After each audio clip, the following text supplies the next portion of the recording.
Wow, safe to say that this needed to be changed. It broke the sensor and it just unthreaded from the top of it.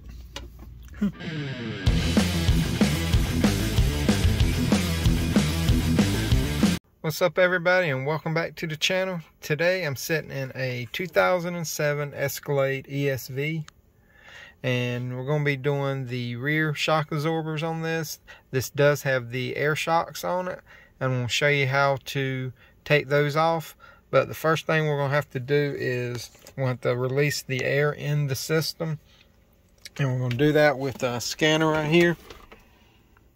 So once you get it all loaded, what you need to do is go to electronic suspension control, go to, I think it's special functions. No, sorry, that's active test, sorry. Then go to exhaust valve, and you can see right there what you need to do is to turn it on. And then once it's on, just let it run for at least 60 seconds. That way it kind of lets all the air out of the shocks. So whenever you release the airlines and the connectors and everything, they'll decompress for you, and it won't like just release all the air on you at one time. But after we let this sit, we're going to go out to the back and we'll show you the process of removing them and putting everything back on. And then we'll come back inside and show you how to air them back up. Alright, so here's the shock right here. To take this out, we'll need to take out this wheel cover. You have push pin here, and you have 1, 2, 3, 4, 5, 6, 7, 8mm bolts, and then 2 more push pins right here. So we're going to start by taking this tool right here and popping these out. And then popping this one over here. But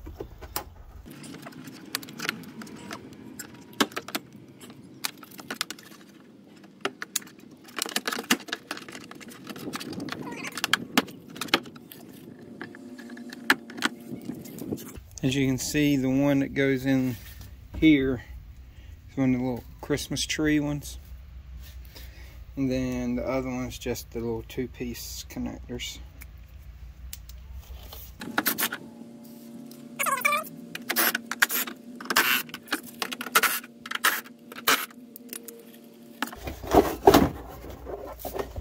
That, you can just lift this out.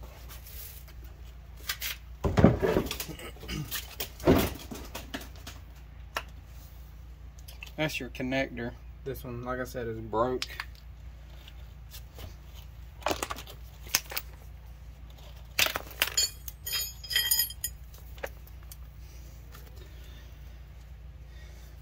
But you just take the connector out, and then there's going to be 21mm nut and bolt, top and bottom.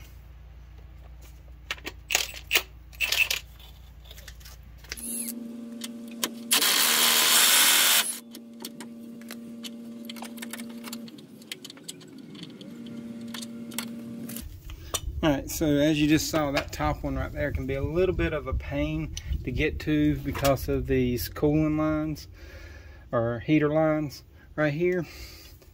So to get that, you kind of gotta wiggle the socket and everything in there. But now we're going to go to the bottom, which it is right here.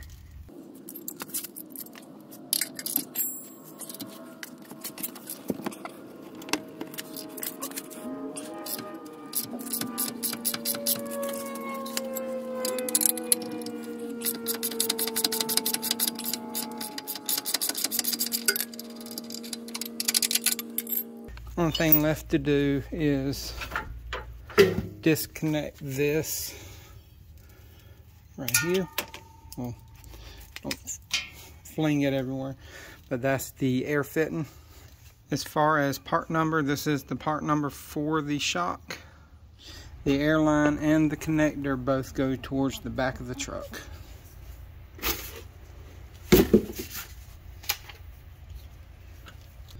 Alright, so to get the shock on, you're going to have to compress it down a little bit, and this right here will go up and down like that because that's where your air goes in. but we'll push it up as far as you can. Then you put your connector on, your airline connector, and then this is the clip that holds the airline on.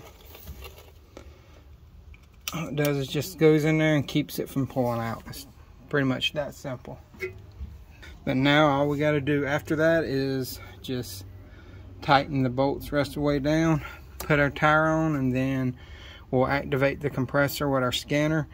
And I'll show you that here in just a second after I get the tires on and let it all down and get all the stuff torqued down. So we're back in the Escalade now. Sorry about all the glare on the screen. It's kind of sunny right here, but I've entered the electronic suspension already. We're going to go into compressor test. Let that open. Then you're going to turn it on. Then let it stay on for about 60 seconds. Then while it's doing that, after about a minute or so, go out there, check your shocks just to make sure that they are inflated. And if they are, you can come back in and then you can come out of it, because I've already inflated it and everything looks good. Then escape again, go to trouble codes. You can read the codes first. It says right rear actuator circuit open. Then we'll erase the codes. Yes. Okay.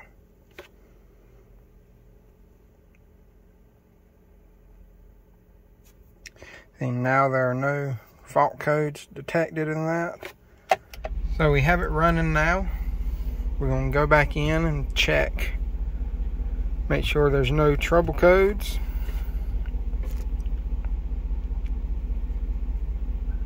No fault codes detected. And then we'll look at live data real quick.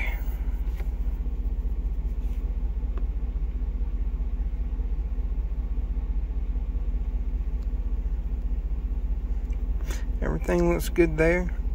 So what I'm going to do is I'm going to take it for a test drive, come back, make sure there's no codes again, and then I'm going to look at the live data, and if everything looks good, that should be it, and the customer can come pick up his truck. This does call for about 2 hours of labor. For if you're doing both sides, it calls for about 1.2, I think, if you're doing one side. So, but we went ahead and did both. And like I said, if you got any questions, comments, concerns, please leave them in the comment section. And until next time, y'all have a great day, and please like, subscribe, and hit that notification bell.